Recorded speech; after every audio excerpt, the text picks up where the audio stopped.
Drew Edwards with International Tax Advisors Inc. Back for another episode of Tax Briefs.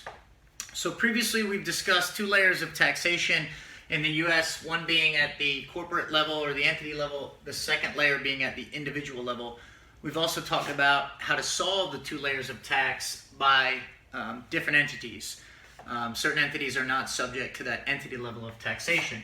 So you may be asking yourself, why wouldn't everyone use the type of entity which is not subject to corporate level taxation? And when is the corporate entity used? Well, there may be non-tax reasons for using the corporation. One, if you ever wanted to go public, it's much more feasible to bring a corporation public using an initial public offering, an IPO, than a partnership or a disregarded entity.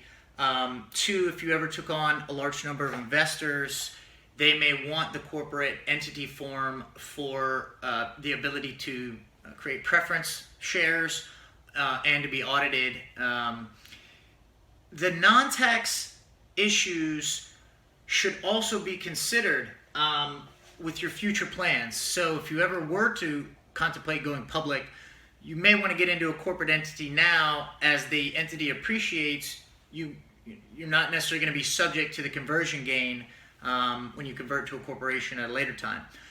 But beyond non-tax issues, there are some tax reasons why someone would choose two layers of taxation, and that is the potential for deferral. Now, prior to 2018, the corporate tax rate was 35%. So when this dollar of income flows through and is taxed at the individual level of highest individual rate of 37%, we now have the potential within the corporation to defer the revenue at the C Corp, meaning not distributed up to the individual, so that we're not subject to this second layer of tax.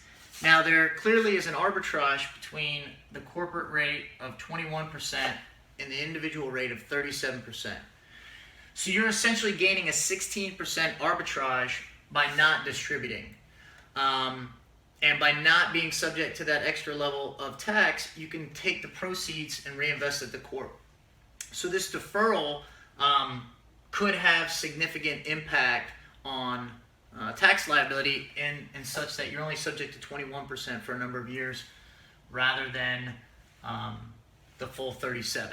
So deferral is one reason why someone may choose a corporate entity over a flow-through.